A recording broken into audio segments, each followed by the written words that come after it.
Let's start with you, Troy. You were a principal for a long time in Chicago. Talk about the challenges in being an educator, providing quality education for communities that are facing so many challenges. When I was a principal in a low-income community, for example, Johnson School, the kids at Johnson on day one of kindergarten would come to school years behind the kids at Blaine on the north side in Lakeview in a wealthy community where I was also a principal. Day one of kindergarten, and they're years behind. How's that a failing school? It's the first day of school. They've never been in a school and they're years behind. They're behind because they've been failed long before they ever reached the school. They've been failed by their city councilmen or aldermen, as we call them in Chicago. They've been failed by their state rep. They've been failed by their mayor. They've been failed by their congressman, their senator.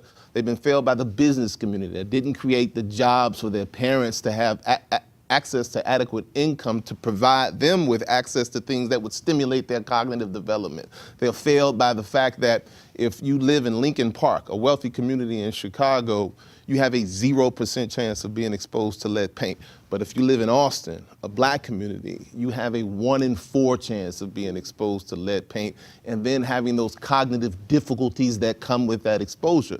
And so if you're in Austin, you show up to school. Getting back to your question, the schools in Austin have an entirely different population of kids to deal with. They have a population that's been neglected, that didn't get adequate nutrition, that's been exposed to lead paint because they have been failed by their municipal government, by their county government, by their state government, and by all the people that I've just listed. And so there's an attack on these children long before they've ever reached the school system. And so that's a big part of that challenge because you are then required to make up for a gap that you didn't create, right? And it's an impossible task because when the kids get there, you can teach them and they're going to learn. But remember, this is all about an achievement gap, right? And so if a kid in a poor community is here and a kid from a wealthier community is here, in Chicago, poor kids learn in school. But the gap's never gonna close because the wealthy kids keep learning too.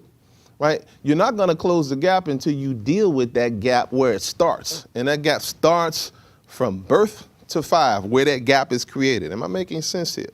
And so that attack on those kids is one of our biggest challenges, and the neglect of their communities is one of our biggest challenges because we then have to deal with the failure that is delivered, the failure to treat them adequately that's delivered to the schoolhouse door on day one of kindergarten, and then we take all the blame. You know, it's my belief that when a kid reaches your school on day one of kindergarten, they should be given a test. And when they take that test, somebody should be given a grade, but it's not the school. Their aldermen should be given a grade. Their city councilmen should be given a grade. Their state reps should be given a grade based on whether or not they did what was necessary to ensure those kids come to school ready to learn. You know, since No Child Left Behind and before that, there's been this tremendous push for accountability for schools and educators and principals, but that question is never asked. How do we evaluate the people in power, the people that are controlling these policies? Diamante, we just heard a perspective from Chicago. Do you see parallels with Baltimore? Oh yeah, I see a lot of parallels. I concur with everything Troy said.